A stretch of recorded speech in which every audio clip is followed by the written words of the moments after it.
నమస్తే, నేను మీ జర్నలిస్ట్ నవత.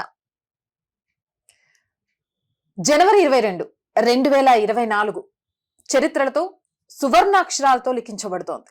రామ్లల్లా విగ్రహ ప్రతిష్ఠ 500 సంవత్సరాల కళ నెరవేరబోతోంది. మరి ఈ కళ నెరవేరడం అనేది అంత ఈజీగా జరిగిన పని కాదు. ఎంతో మంది త్యాగాలు, మరెంతో మంది పోరాటాలతో ఈ రోజు రామ్లల్లా విగ్రహ ప్రతిష్ఠ కోసం యావత్ ప్రపంచంలో ఉన్న హిందువులంతా కూడా 1000 కళ్ళతో ఎదురు చూస్తున్నారు. ఆ రోజు 1990లో ఎప్పుడైతే ఉవ్వెత్తున ఉద్యమం ఎగిసిపడినట్టుగా అక్కడ కట్టిన కట్టడానికి సంబంధించి కాదు, ఇది మా రాముల వారి జన్మస్థలం, ఇక్కడ రాముల వారి ఆలయం కట్టాల్సిందే అని ప్రతిమ బూని జైలు జీవితం గడిపిన ఒక వ్యక్తిని ఈ రోజు మీ ముందుకు తీసుకొచ్చే ప్రయత్నం చేస్తున్నాను. లాయర్ గా, న్యాయవాద పరిషత్ సిటీ ప్రెసిడెంట్ గా కూడా పనిచేస్తున్నారు. అప్పటి ఆయన అనుభవాలు, నిజంగా ఆ రోజులలో ప్రాణాలకు తెగించి తమ పోరాటం ముందే కొఠారి బ్రదర్స్ చనిపోయారని తెలిసినా ఇలా చావుకు కూడా తప్పదు కొన్ని పరిస్థితుల్లో అన్న జైలు జీవితం గడుపుతూ ఎలా ఉంది అప్పుడు సిచ్యువేషన్. ఈ రోజు మనం ఇంత ఆనందంగా ఉన్నాము, కానీ ఈ ఆనందం వెనుక ఏం కష్టం ఉంది అనేది కూడా విజయ్ కుమార్ గారి మాటల్లో తెలుసుకునే ప్రయత్నం చేద్దాం. నమస్తే సార్, ఎలా ఉన్నారు సార్?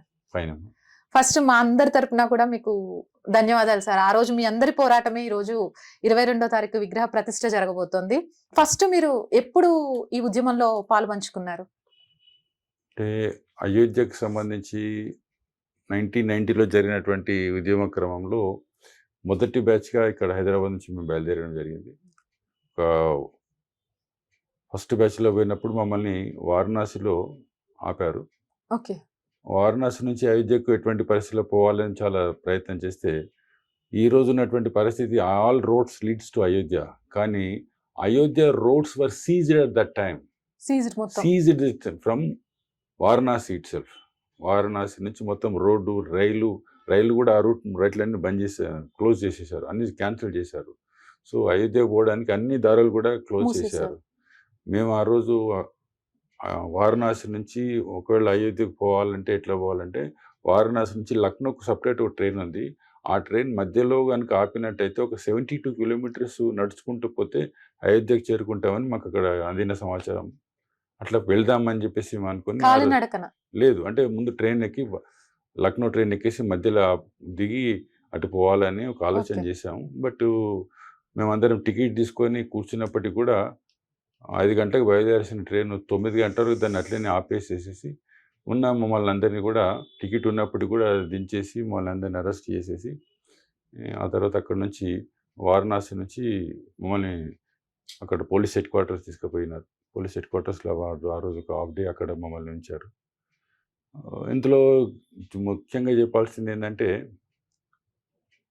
పోలీసులు మమ్మల్ని అరెస్ట్ చేసినప్పటికీ కూడా, డిటైన్ చేసినప్పటికీ కూడా పోలీస్ అధికారులు మాతో వ్యవహరించిన తీరు అభినందనీయం. వాళ్ళంతా కూడా మాకు అక్కడ భోజనం ఏర్పాటు చేసిన తర్వాత మేము చేయగడుక్కోవడానికి పోతే ఐపీఎస్ ఆఫీసర్స్ అక్కడ నిలబడి చేతికి కడుగుతున్న నీళ్లు పోస్తున్నారు వాళ్ళు. అరే ఎందుకు సరే మేము కడుక్కుంటామంటే, ఆ రామ్ భక్తే అమరకు సేవా కర్నే దేవు అని చెప్పేసి ఒక వాతావరణం ఆ రోజు మొత్తం ఉత్తరప్రదేశ్లో కూడా క్రియేట్ జరిగింది. ముఖ్యంగా ఆ రోజు ఉన్నటువంటి ప్రజల లోపల ఉన్నటువంటి వాతావరణం ఏదైతుందో అది చాలా అభినందనీయం. ప్రతి వ్యక్తి కూడా కరసేవకులు వచ్చినంటే వాళ్ళు ఒక ఇంటికి ఒక చుట్టం వచ్చినట్టుగా, లేదా ఒక పెద్ద పూజారి లేకపోతే పెద్ద స్వామీజీ వచ్చినట్టుగా వాళ్ళు కరసేవకులను వాళ్ళు ట్రీట్ చేశారు. వాళ్ళ ఇంటికి మమ్మల్ని బలవంతంగా తీసుకుపోయేసి తినండి అని చెప్పేసి మమ్మల్ని అంటే అసలు మేము ఎక్కడున్నా బయట పోయినాం అనే ఫీలింగ్ లేనే లేదు. అంత మంచి వ్యవస్థ. అంటే ఎక్కడో పోయేసి మనకు పాయింట్ పెట్టేసి అక్కడ భోజనం పెట్టడము అటువంటిది లేదు. అందరు ఇళ్ళకి తీసుకుపోయినారు, ఎవరు ఇళ్ళకి వాళ్ళు తీసుకుపోయేసి మమ్మల్ని ఒక ఇంటికి చుట్టంలాగా తీసుకుపోయి ఆ విధంగా ట్రీట్ చేసినారు అప్పుడు మమ్మల్ని. అంటే అప్పుడున్న ప్రభుత్వం ఒత్తిళ్లకే తప్ప మిగిలిన ఆ పోలీస్ అధికారులతో సహా అందరికీ రామరాజ్యం రావాలని ఫోర్స్ టు వర్క్. వాళ్ళు ఒత్తిడి చేసినారు కాబట్టి ఆ రోజు వాళ్ళు కరసేవకులకు వ్యతిరేకంగా పనిచేసినారు తప్ప, వృత్తిరీత్యా పనిచేసినారు తప్ప, మనసు రీత్యా వాళ్ళు కూడా మానసికంగా కూడా మనకు రామానికి అయోధ్యలో గుడి కట్టాలన్నటువంటి ఒక వాళ్ళకు కూడా పూర్తిగా మనసులో ఉన్నది. కాబట్టి కరసేవకులందరినీ కూడా రామభక్తులుగా మాకు సేవ చేయడమే గొప్ప, వాళ్ళ జీవితం జన్యమైనట్టుగా వాళ్ళు ఆ రోజు వ్యవహరించిందంటే కారణం అదే. ఓకే. అంటే ప్రభుత్వం నుంచి ఏం చేస్తారో అనే భయం తప్ప రామ మందిర నిర్మాణంలో మీకు ఎలాంటి సందేహం అప్పుడు కూడా లేదు. లేదంటే ప్రజల్లో పుట్ట ఉన్నప్పుడు ప్రభుత్వాలు ఏం చేయగలుగుతాయి? హ్మ్. ఆ రోజు ఉత్తరప్రదేశ్‌లో ఉన్నటువంటి ములాయం సింగ్ యాదవ్ దాన్ని ఎంత పూర్తిగా ఒత్తిడి చేయాలనో అంత పూర్తిగా ఒత్తిడి చేసినారు. అయినప్పుడు కూడా కరసేవకులలో కూడా ఉన్నటువంటి అకుంఠిత దీక్ష ఏదైతే ఉందో, మరి ఇన్ని రోడ్లు సీజ్ చేసినారు, ట్రైన్ సీజ్ చేసినారు, అన్నీ సీజ్ చేస్తే మరి ఇన్ని వేల మంది అక్కడికి ఏ విధంగా వెళ్ళగలిగారు? నడుచుకుంటా అక్కడి నుంచి, ఇక్కడి నుంచి ఎంతో ప్రయాసలకు లోనై రమ్ పద్ధతిగా అక్కడికి వెళ్ళడం జరిగింది. అక్కడ అసలు నిజంగా చెప్పాలంటే ఆ రోజు 90లో ఉద్యమంలో ఆ రోజు అయోధ్యకు రీచ్ కావడమే చాలా గొప్ప విషయం. ఎందుకంటే మేము బయలుదేరింది చాలా ముందు బయలుదేరాము. ఫిక్స్ చేసినటువంటి డేట్ కంటే చాలా ముందు బయలుదేరాము. బయలుదేరినటువంటి మేము కూడా అక్కడ చేరుకోలేకపోయినాం. అయోధ్య వరకు ఆ రోజు అయితే ఇన్సిడెంట్ జరిగిందో ఆ రోజు మేము అక్కడ ఉండాలా. కానీ ఉండలేకపోయినాం. కారణం ఏంటంటే రోడ్స్ అన్ని సీజ్ చేశారు. ఎక్కడిదక్కడ అరెస్టులు చేస్తున్నారు కాబట్టి అక్కడికి పోవడమే చాలా కష్టమైన విషయం. అటువంటి పరిస్థితిలో అక్కడికి ఎవరైతే చేరినారో చాలా గొప్ప విషయం అది. అక్కడికి చేరడమే అవును. గొప్ప విషయం. ఆ డెస్టినీకి చేరడమే గొప్ప విషయం. పోయి ఆ రోజు అక్కడి వరకు పోయారంటే అదే గొప్ప విజయం ఆ రోజు. ఆ రోజు డెమాలిషన్ జరగలేదు, ఏమీ జరగలేదు. కానీ అక్కడి వరకు రీచ్ కావడము, అక్కడ పైకెక్కడమే వాళ్ళు చాలా గొప్పగా ఫీల్ కావాల్సినటువంటి పరిస్థితి అనమాట ఆ రోజున్న పరిస్థితి. వివాదాస్పద కట్టడానికి సంబంధించి అప్పుడు ప్రభుత్వం కొంత చొరవ చూపినా ఈ పాటికి ఎప్పుడో రాముల వారి విగ్రహ ప్రతిష్ఠ జరిగేది. ప్రభుత్వం కావాలని దాన్ని నిర్లక్ష్యం చేసింది అని ఒక వాదన ఉంది. అది కరెక్ట్ అంటారా? వాస్తవంగా కూడా అదే నిజము. ఒకవేళ ప్రభుత్వమే నిజంగా చొరవ చూపించేసేసి ఇరు పక్షాలను కన్విన్స్ చేసి చేయగలిగే పరిస్థితి ఉంది. కేవలము కొంతమందిని అపీజ్మెంట్ చేయని ఉద్దేశంతోని వాళ్ళను సంతృప్తీకరణ చేయాలనే ఉద్దేశంతోని అడ్డుపడ్డారు తప్ప వేరే ఏం లేదు. ఎంత విమర్శిస్తే అంత మంచిది అనేటువంటి పరిస్థితి ఉన్నది. ఈరోజు చెప్పాల్సిన అవసరం లేదు కానీ చెప్తున్నాను. ఒక ప్రముఖ జాతీయ నాయకుడు అక్కడ పబ్లిక్ టాయిలెట్స్ కట్టాలని చెప్పేసేసి అన్నటువంటి వ్యక్తి. ఇక్కడ రాముల వారి ఎక్కడైతుందో అక్కడ పబ్లిక్ టాయిలెట్ కట్టాలా అని చెప్పేసి మాట్లాడారు. ఎందుకంటే ఎంత విమర్శిస్తే అంత మంచిది అనేటువంటి పద్ధతిలో ఆ రోజు విపక్ష నాయకులు ఉన్నారు. ఆ పరిస్థితి ఎందుకంటే కేవలము అపీజింగ్ ది సమ్ కమ్యూనిటీ ఆ విధంగా స్టేట్మెంట్ ఇస్తా పోయినారు. కేవలము అది బీజేపీకి వ్యతిరేకంగా ఉండొచ్చు, కానీ రాముడికి వ్యతిరేకంగా మాట్లాడాల్సిన అవసరం లేదు కదా. ఎగ్జాక్ట్లీ. మీకు దేవుడి మీద భక్తి లేకపోవని కాక, కానీ మెజారిటీ ప్రజల మనోభావాలను దెబ్బతీసే విధంగా మాట్లాడాల్సిన అవసరం లేకుండా కొంతమందిని సంతృప్తికరణపరచడం కోసము టాయిలెట్స్ కడతా అనే స్థాయికి వెళ్ళిపోయారు అంటే అసలు నాయకుడు లేడు, అందుకే ఆయన పేరు నేను తీసుకోలేదు. అనవసరం కూడా, అనవసరం కూడా. కాకపోతే ఈ జాతీయ భావం జనాల్లోకి వెళ్ళాలంటే ఇలాంటి విషయాలు తెలియాల్సిన అవసరం ఉంది.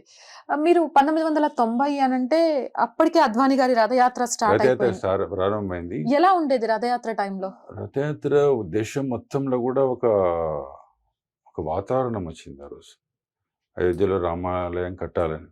సరిగ్గా చిత్రకూట్లో అద్వానీ గారిని రథం ఆపేసి అక్కడ అరెస్ట్ చేసినప్పుడు ఇవరి Mirzapur district jail.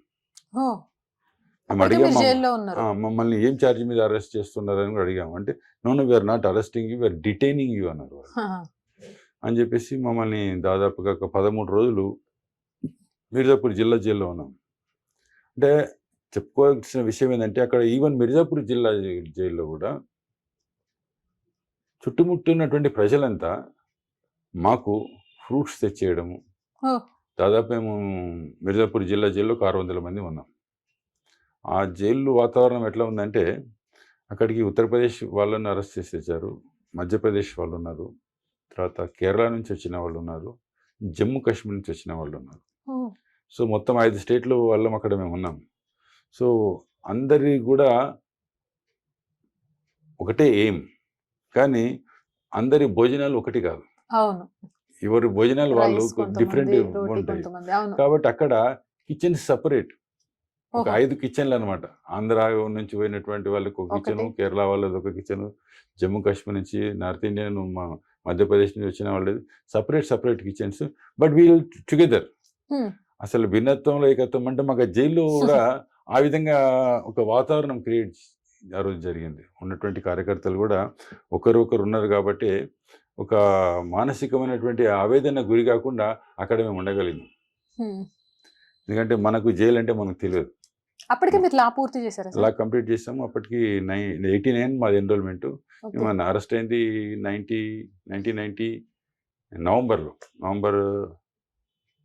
October 23 October 23కి arrest అయ్యాం. నవంబర్ ఫస్ట్ వీక్లో మనం రిలీజ్ చేశారు ఆ సంఘటన జరిగిన తర్వాత. సో మనకు అక్కడ పోయిన తర్వాత ఏం లేదు, జైలు పోయినాక జైలు మేనేజ్ తీసుకొని అంతా చూసుకొని చేసుకున్నాం. అయితే అక్కడ అంటే కొన్ని చిన్న విషయాలను మనం మిస్ అవుతున్నాం అనేది, జైల్లో ఉండి మేము అన్నాం ఇంత బాగుందని మేము అంత అన్నప్పటికీ కూడా అక్కడ మట్కీలో కప్పు అంటే మట్టితో తెలుసు, చేసినట్టు తెలుసు. చిన్న కప్పు ఉంటుంది, దాంట్లో వాళ్ళు టీ ఇస్తారు. ఆ టీ తాగగానే మట్టి వాసన వస్తుంది. మనకు ఆ మట్టి వాసన అలవాటు లేదు. టీ అవును. తాగితే మట్టి వాసన వస్తే మనకు అలవాటు లేదు. కాబట్టి కప్పులో టీ తాగాల. కప్పులో టీ తాగాలంటే ఏం చేయాలా, జైలు సూపరింటెండెంట్ దగ్గర మేము మాన్యువల్ తీసుకున్నాం, జైలు మాన్యువల్ తీసుకొని అదేదో ప్రాబ్లం తీసుకొని రోజు జైలు సూపరింటెండెంట్ గారి దగ్గర పోయి 10 నిమిషాలు ఆయనతో కూర్చోవాలి. ఆయనతో కూర్చుంటే సూపరింటెండెంట్ గారు మర్యాద టీ తాపుతారు కదా, ఆ. ఆ టీ కప్పులో ఇస్తారనమాట. కప్పులో టీ తాగడానికి డైలీ సూపరింటెండెంట్ గారి దగ్గర అశోక్ కుమార్ రాయ్ గారని ఆ రోజు జైలు సూపరింటెండెంట్ మిర్జాపూర్ జిల్లా జైలు. సో నిజంగా జైల్లో ఏం మిస్ అవుతున్నాం అంటే అన్నీ ఉన్నాయి, కానీ కప్పు టీ తాగడానికి మేము అంత అంటే రియల్లీ వీఆర్ గుర్తు చేసుకుంటున్నాం. కారణం ఏంటంటే మనకు జైలు అనేది మంచిది అనేది కాదు, but we're forced to there, మంచి జరగడానికి వెళ్ళారు. మంచి జరగడానికి వెళ్ళాము. అంటే బాధలు ఎట్లా ఉంటాయంటే అది కూడా విజయ్ కుమార్ గారు చెప్తున్నారు, జై చాలా బాగుంటుంది. No, it is not like that. అవును, డెఫినెట్ గా you're suffered. Even cup tea తాగడానికి ఇంత సఫర్ అయినా మేమంటే you're suffered. Even though food is correct, food ఇచ్చినారు, మాదే మనకు జరిగిన ప్రకారంగా మెనూ ప్రకారంగా ఇచ్చి ఉండవచ్చు, but that is not the way. Our movements are restricted. ఇప్పుడు మనం ఏం నేరం చేశాము, ఏం నేరం చేశారే మమ్మల్ని జైల్లో పెట్టారు? జస్ట్ పరిక్రమలో పాల్గొనడానికి వెళ్తున్నాం మేము. ఆ రోజు మేము వెళ్తున్న ప్రోగ్రాము, మేము అక్కడ పోయి అయోధ్యలో అక్కడ కూలగొట్టాలా, అది స్ట్రక్చర్ అనేది కాదు కదా. మేము అక్కడ పరిక్రమలో పాల్గొనడానికి వెళ్తా ఉన్నాము. సో మేము ఎటువంటి అఫెన్స్ చేయకపోయినప్పటికీ కూడా వ్యాలిడ్ టికెట్ మా దగ్గర ఉన్నది. లక్నోకి వెళ్ళడానికి మధ్యలో ఏదైనా స్టేషన్ లేకపోతే ఆ స్టేషన్ నుంచి మేము నడుచుకుంటూ పోవాలని మేము ట్రైన్ ఎక్కితే మమ్మల్ని దించేశారు. ఈవెన్ మేము అడిగాం, పోలీసుని అడిగాం, మీరెవరు మా టికెట్ మీరు చెక్ చేయడానికి? ఎవరైనా టికెట్ చెక్ చేయాలంటే ఎవరు చేయాలా?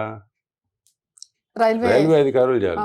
What way you are concern అన్నప్పుడు వాళ్ళు గట్టిగా నో వీఆర్ డిటైనింగ్ యూ అన్నారు. ఇంకా వాళ్ళు డిటైనింగ్ యూ అన్నప్పుడు నేను చెప్పాల్సిన అవసరం లేదు. Even without their being any charge against us. మానవ హక్కులను పూర్తి ఉల్లంఘన ఆ రోజు జరిగింది. ఈరోజు ఎంతమంది అయితే మాట్లాడుతున్నారో అయోధ్య వ్యతిరేకంగా, రామాలయానికి వ్యతిరేకంగా, మరి ఇంత దమనకంట జరిగింది. మేము ఆ రోజు జైల్లో ఉన్నాం కాబట్టి మేము నిజంగా బతికిపోయినాము. ఆ రోజు ఎంతమందిని కాల్చి చంపేసినారు. కాల్చేసేసి ఆ శవాలు కనపడకుండా కుండలు కాళ్ళ కట్టేసి సరైన నదిలో పడేశారు. ఆ రోజు మీడియాల తర్వాత వచ్చింది. మరి ఈ విధంగా జరిగిందని ఎవరు మాట్లాడరు. అసలు వింటుంటే అంటే కొంత భయంగా అనిపిస్తోంది. ధర్మం కోసం ధర్మ దేశంలో పుట్టి ఎక్కడ, ఎందుకు, ఎలా చనిపోయాం, మన చావుకు ఒక అర్థం ఉన్నా మన కుటుంబానికి చివరి చూపు లేకుండా కూడా ఎంతో మంది త్యాగం చేశారు. నిజంగా ఆ కుటుంబాలందరికీ మనం రుణపడి ఉండాలి.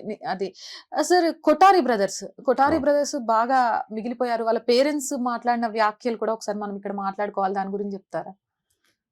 ఆ రోజు జరిగిన ఇన్సిడెంట్ ఏంటంటే వాళ్ళ పైకి ఎక్కినారు అనే ఉద్దేశంతో ఎవరినో ఒకరిని టార్గెట్ చేయాలి కదా. దే వాంట్ టు సే మేమేదో చేసామని పోలీసులు కానీ మిగతా వాళ్ళు కూడా చెప్పుకోవాలి కాబట్టి. సో ఆ అబ్బాయిని తీసుకొని వచ్చేసేసి, కొట్టారి తమ్ముడిని తీసుకొని వచ్చేసేసి కాల్చడానికి పోతుంటే అన్నయ్య వచ్చినాడు. అన్నయ్య వచ్చి ఆ తమ్ముడిని ప్రొటెక్ట్ చేయాలనే ఉద్దేశంతో వస్తే ఆయనని ఈయన ఇద్దరిని కాల్చేశారు. ఇద్దరిని కాల్చేసిన తర్వాత సర్దుమణిగిన తర్వాత వాళ్ళ పేరెంట్స్తో మాట్లాడుతూ వాళ్ళని ఇంటర్వ్యూ చేస్తే మీరు అభిప్రాయం ఏంది దీని మీద అంటే, మోస్ట్ అన్ఫార్చునేట్ అండి, మాకు 2 కొడుకులే ఉన్నారు, ఇంకో కొడుకు మాకు ఎందుకు లేడని మేము బాధపడుతున్నాం, ఉంటే ఆయన కూడా పంపిస్తుంటాం కదా, మాకు ఇంకో కొడుకు లేడని. అంటే నిజంగా కూడా ఈరోజు ఆ విధంగా మాట్లాడేటోళ్ళు ఎవరు ఉన్నారు ఈ దేశంలో అంటే కేవలము సోల్జర్స్ వాళ్ళ పేరెంట్స్ మాత్రమే ఆ విధంగా మాట్లాడుతుంటే, దేశభక్తి కలిగినటువంటి వాళ్ళు మాత్రమే ఆ విధంగా మాట్లాడగలుగుతారు. అంటే కేవలము రాముడు అనే ఒక విషయంలో ఈరోజు దేశమంతా కూడా భక్తి పారవశ్యంతో ఉన్నారు. రాముడు భక్తి పారవశ్యతం కాకుండా రాముడు ఈ దేశానికి ఒక ఆదర్శ పురుషుడు.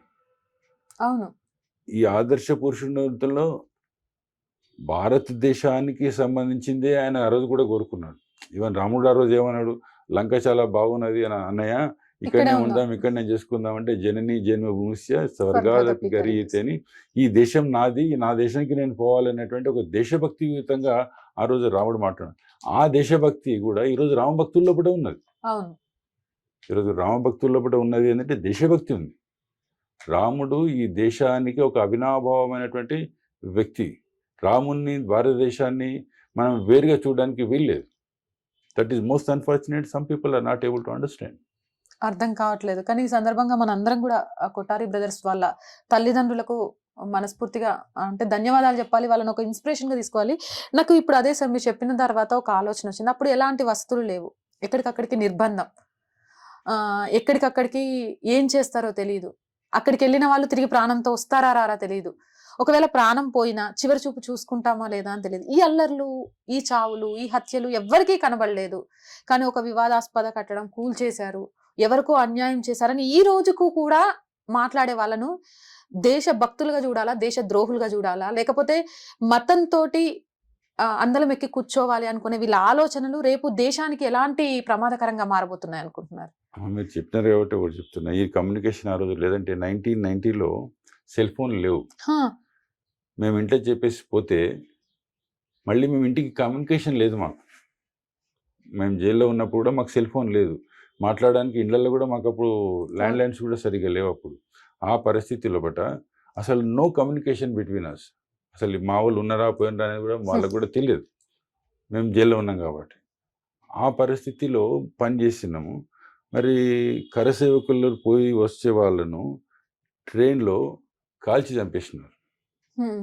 కరసేవకులను ట్రైన్ అద్దాలన్నీ క్లోజ్ చేసి, దర్వాజాలన్నీ క్లోజ్ చేసి, పెట్రోల్ పోసేసి, అంటుపెట్టేసి అవును. చంపేస్తే ఆ రోజు ఏ నాయకుడు మాట్లాడలేదే.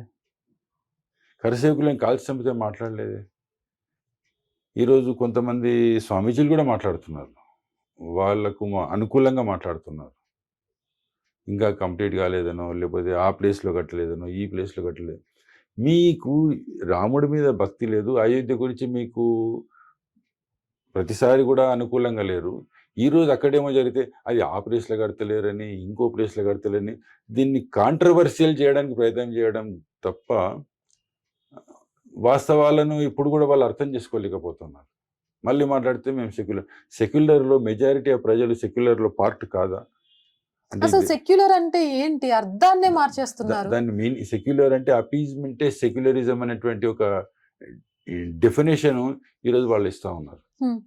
దేశం మొత్తంలో కూడా ప్రజలంతా కూడా రాముడితోని జోడించబడి ఉంటే వాళ్ళు మాత్రము మేము రాముడితోనే అది కాదు, అదొక పార్టీకి సంబంధించింది. రాముడిని పార్టీతోని ఎందుకు కలుపుతున్నారనే విషయం ఇప్పటికీ ఎందుకు అర్థం కాదు. ఆ! ఎస్, మీరు కాదన్న విషయాన్ని మన దేశంలో ఉన్నటువంటి మెజారిటీ ప్రజల మనోభావాలను వాళ్ళు కన్సిడర్ చేస్తూ రామాలయం కట్టాలనే విషయంలో భారతీయ జనతా పార్టీ మాట్లాడుతుండొచ్చు. దాన్ని కాదంటే మీరెందుకు మాట్లాడతలేరు? ఆ ఇదే విషయం మీరు మీరు మీరే కూడా తీసుకుంటే ఆ నినాదం విషయం మీరు అయిపోయేది కూడా కదా! మాట్లాడొచ్చు. అవును, అది పివి నరసింహారావు హయాంలో ల్యాండ్ అక్వైర్ చేసాము, వారి హయాంలో ఇది చేసాం, వారి హయాంలో why you are not owning it? అయితే ఇంకొకటి కూడా నేను విన్నాను సార్. పివి నరసింహారావు గారికి ఇది ఆపాదించే ప్రయత్నం చేస్తున్నారు గానీ, ఆ రోజు ఆయన కోర్టులో చేతులెత్తేశారు. అక్కడేమైనా గొడవలు జరిగితే మాది కేంద్ర సమాధానం. ప్రభుత్వం బాధ్యత కాదని కళ్యాణ్ సింగ్ చూపించిన చొరవే ఆ రోజు అక్కడ జరగడానికి కారణమైంది అని. అది వాస్తవమేనా? వాస్తవం. ఆ రోజు కళ్యాణ్ సింగ్ గవర్నమెంటు సుప్రీం కోర్టులో అఫిడవిట్ ఇచ్చారు. దానికి ఎటువంటి ఏదైనా బాధ్యత మేము తీసుకుంటామని. ఎప్పుడైతే డెమాలిషన్ జరిగిందో కళ్యాణ్ సింగ్ గారు ముఖ్యమంత్రి పదవిని వదులుకున్నారు. హ్మ్. చెప్పమనండి, ఈరోజు ఒక కట్టడాన్ని కూల్చడానికి ఒక కట్టడాన్ని నిలబెట్టడానికి ముఖ్యమంత్రి పదవిని ఎవరు వదులుకుంటారు? అందులో ఉత్తరప్రదేశ్‌ది. ఉత్తరప్రదేశ్. రియల్ లీడర్ ఎగ్జాక్ట్‌లీ. రియల్ లీడర్ అంటే ఏం కావాలంటే సాక్రిఫైస్ కావాలనేటువంటిది ఆ రోజు ఉన్నటువంటి ఉత్తరప్రదేశ్ ప్రభుత్వము సూచించగలిగింది. ఆ రోజు అంటే అప్పుడున్న బీజేపీ గాని, అప్పుడున్న నాయకులు గాని సాక్రిఫైస్ చేశారు కాబట్టే ఈరోజు రామ మందిరం అనంగానే ఆ పార్టీకి ముద్ర పడిపోయిందేమో అనుకోవచ్చు. డెఫినెట్‌గా. ఈరోజు ఉత్తరప్రదేశ్ మొత్తం కూడా ఒక పండుగ వాతావరణం నెలకొన్నది. దేశం మొత్తం సార్. దేశం ఎక్కడెక్కడ మొత్తం, గుళ్ళు క్లీన్ చేయడము ప్రపంచం అసలు అంతా నిజంగా. కూడా ఒక పండుగ వాతావరణం ఏర్పడ్డది. దాన్ని కూడా ఈరోజు మీరు అర్థం చేసుకోలేకపోతున్నారు. అవును. ఈరోజు మీకు రాముడి ఆహ్వానం వస్తే మేము పోము. అసలు రాముడి గుడి కట్టడానికి ఆహ్వానం వచ్చిందంటే అది నీ జీవితమే ధన్యమైపోయింది. అదృష్టం ఉండాలి రాముల దానికి. వారు మనము తిరుపతి ప్రసాదం మన ఇంటి దగ్గరికి వచ్చిందంటే అదే మహాభాగ్యంగా భాగ్యం మనకు అనుకుంటాను. భావిస్తానికి మనం తిరుపతి ప్రసాదం మన దగ్గర రావడం ఏంది. అంతటువంటి భావన భక్తి మనలో పట్టు ఉన్నది. అటువంటిది మీరు ఇస్తే కూడా మేము అరే ఇచ్చినందుకన్నా పోవచ్చు కదా. అసలు ప్రాణ ప్రతిష్టను చూసే భాగ్యం అంటే అది ఎన్ని జన్మల పుణ్యం. అది ఫార్మాలిటీగా అన్నా సరే మంచిది వస్తాం, దానికి ఏముంది రాముంది కదా అని చెప్పేసి మాట్లాడకుండా దానికి వ్యతిరేకంగా అది మీరు కట్టుకున్నది మీ గుడి అన్నట్టుగా మాట్లాడుతున్నారు. అది దానికి తప్పకుండా కూడా ఆ వ్యక్తులు కానీ ఆ పార్టీలు కానీ తర్వాత ఏం చెప్తారని నేను ఇప్పుడు చెప్తున్నా. అదొక చారిత్రక తప్పదేమో అని చెప్పేసి అంటారు వాళ్ళు. భవిష్యత్తులో ఈ రోజు వాళ్ళు ఏదైతే మాట్లాడుతున్నారు కదా, ఈ మాటలన్నిటి కూడా ప్రజల్లో కూడా మళ్ళీ ఒక సమయం వస్తుంది. ఆ సమయం వచ్చి ఆ రోజు మేము తృణీకరించడం ఏదైతే ఉందో అది ఒక చారిత్రక తప్పిదం అని చెప్పేసి ఆ రోజు అనే రోజు దగ్గరలో ఉంది. అక్షంతల మీద కూడా కాంట్రవర్సీ చేస్తుండ్రు. అక్షంతలు పంచడం అనేది రాజకీయ లబ్ధి కోసమే అని, లేకపోతే ఈ అక్షంతలు కంట్రోల్ బియ్యంతో చేసినవి, రేషన్ బియ్యం అక్షంతలు అని. దాన్ని అసలు ఎలా చూడాలి? అమ్మ, ఒక భక్తి భావన అనేది ప్రజల్లో పట ఉండాలి. ప్రజల్లో పట ఉండాలంటే దాన్ని మనం ఎంకరేజ్ చేయాలి. సో ప్రజలకు రాముని కార్యంలో మేము పాల్గొనాలని ఉంది, నాకు కూడా పాల్గొనాలని ఉంది, కానీ నేను పోలేను. ఎంతమంది ఈ దేశంలో అన్న డబ్బులు పెట్టుకొని అక్కడ పోలేరు. ఒకవేళ పోవాలని ఉన్నా కూడా పోవడానికి అక్కడ ఆస్కారం లేదు. ఈరోజు అయోధ్యకు ఎవరంటే వాళ్ళు మేము 21st రోజు, మేము 22nd రోజు పోతామంటే అక్కడ పోలేని పరిస్థితి. కాబట్టి అటువంటి వాళ్ళకి రాముడి అక్షింతలు ఆస్వాదించడం తప్ప. ఇప్పుడు మన రాష్ట్రంలో దూరం అవసరం, మన రాష్ట్రంలో భద్రాచలంలో ప్రతి సంవత్సరం రాముడి వారి కళ్యాణం జరుగుతుంది. కళ్యాణం తర్వాత మనకు అక్షింతలు వస్తాయి. ఈరోజు ఆర్టీసీ వాళ్ళు 50 రూపాయలు 100 రూపాయలు తీసుకొని మన ఇంటికి అక్షింతలు తెచ్చిస్తూ ఉన్నారు. తెలుసా మీకు? పోస్టల్ డిపార్ట్మెంట్ వాళ్ళు కూడా గతంలో అక్షింతలు తెచ్చిచ్చారు మనకు. 50 రూపాయలు 100 రూపాయలు కడితే కొన్ని. ఎందుకు 100 రూపాయలు కట్టి 50 రూపాయలు కట్టి అక్షింతలు ఎందుకు తెప్పించుకున్నాము? That is our sentiment. రాముడితోటి మనం జోడింపబడాలి, వారి ఆశీర్వాదం మనకు ఉండాలి అనే పద్ధతిలో బట్ట మీరు అక్షింతలు మీరే సప్లై చేస్తున్నారే. గవర్నమెంట్ సప్లై చేస్తుంది, గవర్నమెంట్ ఆర్గనైజేషన్ సప్లై. ఇవాళ అయోధ్య విషయం వచ్చింది, కరెక్టే, ఒప్పుకుంటా నేను.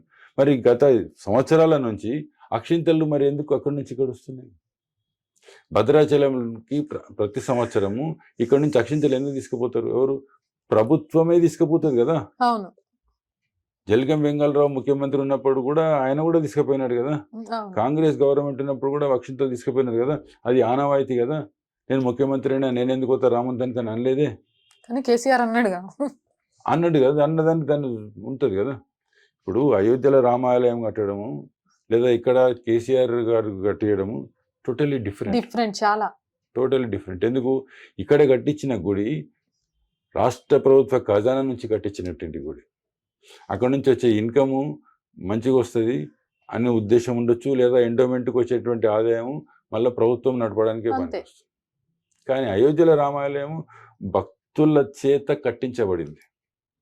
ఈరోజు దేశంలో ప్రతి ఒక్కరు కూడా విరాళము రూపాయి ఇచ్చిండా, 10 లక్షలు ఇచ్చిండా, విరాళాలతో కట్టబడుతున్నటువంటి ఒక గుడి. అది ఆశ్చర్యం అనిపించింది. యాచకుల నుంచి మొదలు పెడితే, సపాయిల నుంచి మొదలు పెడితే, బిగ్ షాట్స్ నుంచి మొదలు పెడితే, ఎక్కడో పరాయి దేశంలో విగ్రహ ప్రతిష్టను చూడడానికి 2 గంటలు పని సడలింపిచ్చారు అంటే అది ఆ గొప్పతనం ఇక్కడ ఉన్న వాళ్ళకి ఎందుకు అర్థం కావట్లేదు. ఇంకొకటి, ఎట్ ఏ టైం అదే రోజు హిందుత్వం అంటే బీజేపీ పార్టీ హిందుత్వాన్ని అడ్డు పెట్టుకొని గెలవాలని ప్రయత్నం చేస్తోందని ఆరోపించే కాంగ్రెస్ అదే రోజు శివాలయానికి వెళ్ళడం ఏంటో అర్థం కాలే. మరి సోమేశ్వర ఆలయానప్పుడు నెగ్లెక్ట్ చేసిన వాళ్లకు ఈ రోజు ఎందుకు శివుడు అవసరం వచ్చింది? ఏం చేద్దాం అనుకుంటున్నారు ఆ రోజు? అసలు అంటే నాకు అర్థమైంది ఏంటంటే హిందువుల లోపల కూడా ఒక డివిజన్ తీసుకురావడానికి ప్రయత్నం చేస్తుండేమో నాకు అనిపించింది. వైష్ణవము శైవము వేరే, శివాలయము వైష్ణవాలయం వేరే. ఒక వైష్ణవ దేవాలయం కడుతురు, మేము శివాలయం పోతున్నాం అని మళ్ళీ అదొక రాజకీయం చేయడానికి ప్రయత్నం చేస్తున్నారు. హిందువుల లోపలనే మళ్ళీ డివైడ్ చేయడానికి, శైవులను వైష్ణవులను డివైడ్ చేయడానికి జరుగుతున్నటువంటి ప్రయత్నం అని అనిపిస్తుంది. శివనామస్మరణ వేరు, రామరాజ్య స్థాపన వేరు. రామరాజ్య స్థాపనలో ప్రతి ఒక్కటి మన కుటుంబానికి, మన దేశానికి ఉపయోగపడే ఒక విధి విధానాన్ని తెలుసుకునేది. అది కూడా మర్చిపోయి ఈరోజు మేము చేసింది కరెక్టే అని వాళ్ళు మాట్లాడే తీరును ఓన్లీ ఇప్పుడు వీళ్ళంతా చూసేది రాజకీయ ప్రాప్తి, రాజకీయ లబ్ధి కోసమే అనేలాగా మీకు అనిపిస్తుందా లేదా? ఈరోజు కాంగ్రెస్లో ఉన్నటువంటి కొంతమంది నాయకులే కాంగ్రెస్ నాయకులు చేస్తున్నది వాళ్ళ మీద ఒక భూతం కూర్చున్నది, హ్మ్. కమ్యూనిస్ట్ భూతం కాంగ్రెస్ మీద కూర్చున్నది, బేతాళుడు కూర్చున్నాడు వాళ్ళ మీద, కాంగ్రెస్ వాళ్ళ మీద కూర్చొని ఆ విధంగా చేయిస్తున్నారు అని చెప్పేసి కాంగ్రెస్ వాళ్ళే అంటున్నారు. ఇప్పుడు బీజేపీ వాళ్ళు ఏమంటున్నారు తర్వాత విషయం, అవును. వాళ్ళు ఏమని అనొచ్చు, రాజకీయ రాజకీయ లబ్ధి. అనవచ్చు. అవును. కానీ కాంగ్రెస్లో ఉన్నటువంటి నాయకులే, సీనియర్ మోస్ట్ నాయకులే అంటున్నారు మా కాంగ్రెస్ పార్టీ మీద కమ్యూనిస్టు భూతం కూర్చున్నది, విక్రమ్ బేతాళుడు ఎట్లయితే ఉంటుందో ఆ బేతాళుడు కూర్చొని నడిపిస్తున్నాడు మమ్మల్ని, ఇట్ ఈస్ మోస్ట్ అన్ఫార్చునేట్ అనేసి వాళ్ళే అంటున్నారు. మీకు అంటే అప్పుడు మీరేదైతే కరసేవకులుగా ఉద్యమంలో పాల్గొన్నారో అప్పుడు మర్చిపోలేని ఇన్సిడెంట్ ఏదైనా ఉందా? మేడం ఆ రోజు ఒక చిన్న ఉదాహరణ చెప్తాను. మమ్మల్ని ఫస్ట్ అలహాబాద్లో డిటైన్ చేయడానికి ప్రయత్నం చేశారు. ట్రైన్లో ఉన్న వాళ్ళందరినీ కూడా అయోధ్య టికెట్ ఏదైతే ఉందో టికెట్ చూసి దించేస్తూ ఉన్నారు. నేను మా కరసేవకులతో మేము చాలా ముంగల కూర్చున్నాం. మేము అందరికి చెప్పాను ఏంటంటే, మీరు అంతా సైలెంట్గా కూర్చోండి, మీరు బయటికి రాకండి. సో వెనకాల నుంచి అందరినీ చెక్ చేస్తూ ఉన్నారు, అందరినీ దింపేస్తూ ఉన్నారు. నేను కూర్చున్నా, ఇంకా ఏం చేయాలని అర్థం కాక సరే అని చెప్పేసి ఇంకా 2 కంపార్ట్మెంట్ దాటితే ఇంకా మన దగ్గరికి వస్తారు. అప్పుడు పోయేసి నేను అక్కడ ఆపి ఎందుకు మీరు టికెట్లు అడుగుతున్నారు, ఎందుకు దించుతున్నారు వీళ్ళందరిని అని చెప్పేసి అడిగాను. అంటే మా ఎస్పీ గారు చెప్పినారు అన్న. ఎస్పీ గారు ఎవరా మీకు చెప్పనీకి, వీళ్ళని దించనీకి అని గట్టిగా అడిగాను. గట్టిగా నిలదీస్తే మా ఎస్పీ గారితో మాట్లాడండి మీరు అన్నాడు. పదండి పోదాం అన్న. నేను ఎందుకు వస్తాను మీ ఎస్పీ గారి దగ్గరికి, ఆయనను రమ్మన్నాను. సూరజ్ భాన్ అని చెప్పేసి ఒక ఐపీఎస్ ఆఫీసర్ ఆయన వచ్చాడు. ఆయన వచ్చేసేసి రాగానే కొంచెము అప్పటి వరకు సైలెంట్గా ఉంది. ఒక కానిస్టేబుల్ గట్టిగా బాగా డబ్బాని కొడుతున్నాడు. అలా ఉన్న వాళ్ళు అల్లరి చేయొద్దని చెప్పేసి ట్రైన్ డబ్బాని కొడుతున్నాడు అనమాట. భోగిని కొడతా ఉన్నాడు, కట్టెతో కొడుతుంటే అక్కడ పోలీస్ జులుం నశించాలి అని చెప్పేసి అక్కడ స్టార్ట్ కాగానే అందరిని అక్కడ నుంచి అరెస్ట్ చేసేసారు అక్కడనే. అంటే ఇక ముంగల కంపార్ట్మెంట్స్ని వెళ్ళలేదు. ఇంకా వాళ్ళు చెక్కింగ్ ఆపేశారు. అక్కడ వరకు తీసిన వాళ్ళని డీటెయిన్ చేసి పంపిస్తున్నారు. అందులో నన్ను కూడా పెట్టేశారు. నన్ను కూడా తీసుకొని పోతుంటే మా వాళ్ళంతా అక్కడ ఉన్నారు, నా బాక్స్ ఉంది అంటే, నథింగ్ డూయింగ్, నువ్వు రావాల్సిందంటే ఎస్పీ గారు ఆయనతో నేను కదా మాట్లాడింది, నన్ను ఖచ్చితంగా వాళ్ళు టార్గెట్ చేశారు. ఏం చేస్తాం సరే అని చెప్పేసి అందరు పోతుంటే, మరి నా బ్యాగ్ ఉంది తెచ్చుకుంటుంటే నా వెనక 2 కానిస్టేబుల్ని ఇచ్చేసి ఈయన వెనక పోయి బ్యాగ్ తెచ్చుకోండి అని చెప్పినాను. పోతే వాళ్ళకి తెలుగు రాదు కదా, నేను పోయి మా కంపార్ట్మెంట్లో ఉన్న నా బ్యాగ్లో టికెట్లు ఉన్నాయి మీ అందరివి, మీరు తీసేసుకోండి అని చెప్పాను తెలుగులో. వాళ్ళు టికెట్లు తీసేసుకున్నారు. నేను సపడకుండా జిప్ తీసి బ్యాగ్ పెట్టుకొని వచ్చేసాను. సో అందరినీ వెళ్ళిపోతున్నారు, ట్రైన్ ఇట్లా కదిలి ఇట్లా పోతుంది అనమాట. సో నా వెనకాల అంతా ఒక 40-50 మంది కానిస్టేబుల్స్, వాళ్ళు స్లోగా వస్తున్నారు. మన వాళ్ళు చాలా ముందుకు వెళ్ళిపోయారు, నా వెనక వీళ్ళు అంటున్నారు. సో నేనేం చేశానంటే, ఈ కారణం మీద ప్లాట్ఫామ్ మీదకి వెళ్ళిపోతున్నాను. ఈ కారణం మీద ప్లాట్ఫామ్ నుంచి ట్రైన్ స్లోగా మూవ్ అవుతుంది. లాస్ట్ కంపార్ట్మెంట్ రాగానే ఉరికొచ్చేసి కంపార్ట్మెంట్ క్యాచ్ చేశా కానీ నా కాళ్ళు చేతులు వణుకుతున్నాయి. ఎందుకంటే అంతమంది కానిస్టేబుల్స్ అంతమంది ఉన్నారు. ట్రైన్ ఆపి వచ్చేసి నన్ను ఎత్తే నా పని ఏమవుతుంది అనేది నాకు తెలుసు. వాళ్ళ దగ్గర నుంచి తప్పించుకొని వచ్చినట్టే ఏమవుతుందో తెలుసు. బట్ అప్పుడు కంపార్ట్మెంట్లో ఉన్నటువంటి మిగతా ప్యాసింజర్స్ ఎంతో కోఆపరేట్ చేసి, మీరు ఏం కాదు కూర్చొని నేను ఇట్లా మళ్ళీ నన్ను, మీరు షర్ట్ ఉందా వేరే ఏదంటే ఉందంటే నన్ను షర్ట్ మార్చిపించినారు. వాళ్ళే మార్చిపించి ఎవరో టీ పోతుంటే వాళ్ళే టీ తెప్పించేసి నాకు టీ తాగిపించిన తర్వాత మళ్ళీ నెక్స్ట్ స్టేషన్ వచ్చినాక ఆగిన తర్వాత అందులో ఉన్నటువంటి ఒక వ్యక్తి నా బ్యాగ్ తీసుకొని నన్ను వచ్చి ముంగల కంపార్ట్మెంట్లో ఎక్కించిపోయినాడు. అంటే ఆ రోజు ఉన్నటువంటి ప్రజల్లో పట్ల, ఈవెన్ ఆర్డినరీ ప్యాసింజర్స్, ట్రైన్లో ఆర్డినరీ ప్యాసింజర్స్ కూడా మేము చేస్తున్న పని మంచిది చేయాలి, వీళ్ళు సక్సెస్ కావాలనేటువంటి విధంగా వాళ్ళు పనిచేసినారు. నాకు నిజంగా కూడా వాళ్ళు ఆ రోజు నాకు షర్టు మార్చుకు మేము ఉన్నామని చెప్తే ఒక ధైర్యం వచ్చింది. ఒకవేళ నన్ను ఆ రోజు అక్కడ కానిస్టేబుల్ నన్ను ఒకవేళ పట్టుకుంటే నన్ను ఊహించుకోవాలితో ఏం జరుగుతుంది నా పరిస్థితి అని. ఒక మర్చిపోలేని సంఘటన. ఓకే. మళ్ళీ మా వాళ్ళని కలవడం. మీరు వెళ్ళారు 13 రోజులు అక్కడే అరెస్ట్ అయి ఉన్నారు, ఇంట్లో కమ్యూనికేషన్ లేదు. ఆ తర్వాత మీరు రాగానే మీ ఇంట్లో వాళ్ళ రియాక్షన్ ఏంటి? మళ్ళీ ఇంకోసారి వెళ్తా అంటే యాక్సెప్ట్ చేశారా? అంటే మాకు ఏం చేసామంటే ఒకరికి అప్పుడు ఫోన్లు కూడా సరిగ్గా పనిచేస్తలేవు. మా షాద్ నగర్‌లో ఉన్నటువంటి టెలిఫోన్ ఎక్స్‌చేంజ్‌లో మనకు తెలిసిన వాళ్ళు ఉంటారు అక్కడ. వాళ్ళకి ఇంటిమేషన్ ఇచ్చాం. ఓకే. హైదరాబాద్ టెలిఫోన్ ఎక్స్‌చేంజ్‌లో మనకు తెలిసిన వాళ్ళు ఉన్నది. వాళ్ళకి చెప్పామన్నమాట. చెప్పేస్తే వాళ్ళు టెలిఫోన్ ఎక్స్‌చేంజ్‌లో చెప్పారు. ఇట్లా జైల్‌లో ఉన్నారు, సేఫ్ ఉన్నారు అని చెప్పేసి. సో, అక్కడి నుంచి మాకు ఇంటికి ఇన్ఫర్మేషన్ పోయిందన్నమాట. So, that's how we communicated on that day.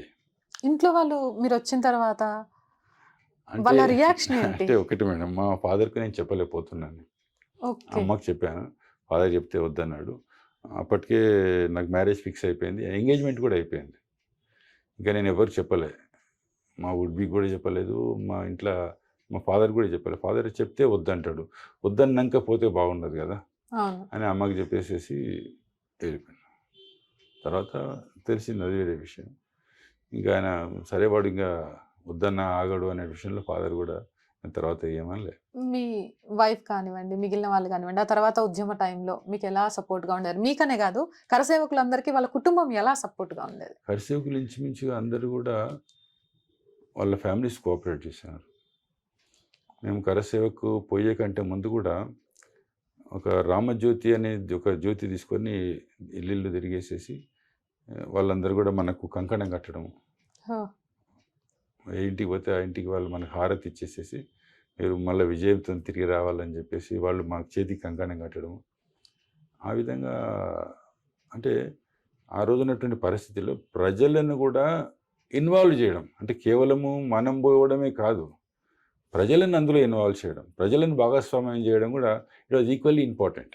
Okay. మనం పోయి నిజంగా చెప్పాలంటే అయోధ్యలో రాముని గుడి కట్టాలని చెప్పేసి అక్కడ కులగొట్టి కట్టడం అనేది పెద్ద సమస్య కాదు. సమస్య కానే కాదు. ఎవరో ఒకరు ఏదో చేస్తే అయిపోతుండే. కానీ దట్ ఈస్ నాట్ ద వే. ఇప్పుడు 500 సంవత్సరాల కట్టడాన్ని దాన్ని తీసేయడం అంటే ఒక్కరు కూడా ఉద్యమకారుల ద్వారా చంపబడాల, ఉద్యమకారుల ద్వారా డ్యామేజ్ కాబడాల. అవును. ఉద్యమకారులు చనిపోయినారు, ప్రాణత్యాగాలు చేస్తున్నారు, కానీ ఎవరు ప్రాణం తీయలే. ఒక శాంతియుతమైనటువంటి వాతావరణంలో లీగల్గా ఈరోజు గుడిని నిర్మించుకోవడం జరుగుతుంది. సో అది ఇంపార్టెంట్. ఇంత పెద్ద ఉద్యమంలో కూడా ఇప్పుడు డాక్టర్ జీ చెప్పాడు అప్పుడు ఏంటి ఈ సంఘటన అనేది మీరు చూస్తారా, సంఘటన అనేది మీరు ఏదో కార్యక్రమం పెట్టుకొని మీరు ముందుకు పోతున్నారు కదా, మీరు చూస్తారా అని అడిగినారు. ఆ రోజు ఆయన ఏమన్నాడు, యాచి దేహి యాచి డోలా అన్నాడు. అంటే ఈ దేహంతో ఈ కళ్ళతో నేను చూస్తా అని చెప్పేసి ఒక కాన్ఫిడెంట్ ఆ రోజు తన లోపల ఉంది. సో ఎవరైతే కార్యకర్తలు ఉన్నారు కదా, కార్యకర్తలు కూడా అదే విశ్వాసంతో ముందుకు పోయినారు. ఈరోజు నిజంగా కూడా ఆయన ఆ రోజు చెప్పింది నిజమే కదా అనిపిస్తుంది. ఈరోజు 25 years అవుతుంది. మేము 1990లో ఉద్యమంలో పోయేసి అరెస్ట్ అయ్యి వచ్చేసాము. ఈరోజు 20 సంవత్సరాలు అయింది. ఈరోజు మేము చూస్తున్నాం కదా, ఎంత సంతోషం అనిపిస్తుంది. ఇప్పుడు ఈరోజు దట్టు ఒకప్పుడు సాధారణ కార్యకర్త అక్కడ పోయేసి ఒక పని చేయలేని పరిస్థితులు ఈరోజు సాక్షాత్ దేశ ప్రధాని పోయేసి ఈరోజు చేస్తున్నారు. మనందరికీ ప్రతినిధిగా 150-140 కోట్ల ప్రజల ప్రతినిధిగా ఆయన పాల్గొంటున్నారంటే ఇట్ ఇస్ దీనికంటే ఆనందమైనది ఇంకో విషయం ఏముంటుంది. ఆ రోజు కరసేవకులందరినీ గుర్తుపెట్టుకొని మీకు ఇన్విటేషన్స్ పంపించారా సార్? అంటే మాకు వచ్చింది, ఇన్విటేషన్ వచ్చింది, రమాయని చెప్పారు. అయితే ఉన్నటువంటి రష్ దృష్ట్యా కొంచెము దాన్ని చేసేసి రాష్ట్ర వ్యాప్తంగా ఒక్కొక్క రాష్ట్రానికి, దేశవ్యాప్తంగా ఒక్కొక్క రాష్ట్రానికి అట్లా కొన్ని డేట్స్ ఇచ్చారు. మాకు February 21న రమ్మని చెప్పేసి మాకు ఆహ్వానం వచ్చింది. ఓకే. తప్పకుండా వెళ్ళడానికి ప్రయత్నం చేస్తాం. అంత కష్టం, ఎంతోమంది ప్రాణ త్యాగం, ఎంతోమంది పోరాటం, ఈరోజు ప్రపంచంలోనే అబ్బురపరిచే ఒక ఆలయం ఎలా అనిపిస్తోంది ఫైనల్గా? నిజంగా కూడా ఆ రోజు రాముల వారు వనవాసం చేసి వస్తే ఏదైతే అయోధ్యలో దీపావళి జరుపుకున్నారో, ఈరోజు దేశవ్యాప్తంగా కూడా ప్రపంచవ్యాప్తంగా కూడా దీపావళి జరుపుకోవాల్సిన విషయం. ఏదైతే ప్రోగ్రామ్ ఇచ్చినారో నిజంగా కూడా నిజమైన దీపావళి ఈరోజు. ఇంత కష్టపడి ఇన్ని వేల మంది తీసుకున్నప్పుడు నిజమైన దీపావళి అంటే దీనికంటే ఆనందోత్సాహం మనిషి జీవితంలో ఇంకోటి ఉండదు. ఆ రోజు రాక్షస సంహారం, ధర్మం మీద దాడి చేసే వాళ్ళ సంహారం మనం కళ్ళతో చూడలే, కానీ ఈ రోజు ధర్మాన్ని నిలబడుతుంది అనేది మన కళ్ళతో నిలబెట్టుకున్నాం. దాంట్లో మనం భాగస్వామ్యులం అనేది ఒక ఆత్మసంతృప్తి అనేది చాలా important. What we achieved it no, మేమైతే వెళ్ళాము, మనకేదో కావాలని పోలేదు. అక్కడ పోతే విజయ్ కుమార్ గారికి ఏదో వస్తుంది, ఏదో కిరీటం పెడతారు, లేదా ఇంకేమో అవుతాం ఇంకో అవుతాం పోలా. We're not expected anything. కాబట్టి మనం ఎక్స్పెక్ట్ చేస్తున్నది అదే. అది జరుగుతున్నప్పుడు but naturally will be feel very happy for that. Thank you so much sir. అడగగానే టైం ఇచ్చారు. మీలాంటి వాళ్ళని కలవడం, ఈ విషయాలన్నీ తెలుసుకోవడం చాలా చాలా చాలా ఆనందంగా ఉంది. వన్స్ అగైన్ థ్యాంక్స్ అమ్మా, ఇటువంటి కార్యక్రమం తీసుకున్నారు కాబట్టి చాలా సంతోషం. Thank you, మీకు కూడా అభినందనలు. మొత్తానికి వ్యక్తి కోసం చేసే పోరాటం కంటే వ్యవస్థ కోసం, ధర్మం కోసం చేసే పోరాటం ఖచ్చితంగా గెలిచి తీరుతుంది. దానికి నిలువెత్తు నిదర్శనమే అయోధ్యలో రామ్లల్లా విగ్రహ ప్రతిష్ట. పబ్లిక్ టాయిలెట్స్ కట్టండి అని మాట్లాడిన జాతీయ నాయకులు లేరు, కానీ అక్కడ రామ్లల్లా విగ్రహ ప్రతిష్ట జరగాలి అని ఎదురు చూసిన ప్రతి కన్ను ఈరోజు చూడగలుగుతోంది.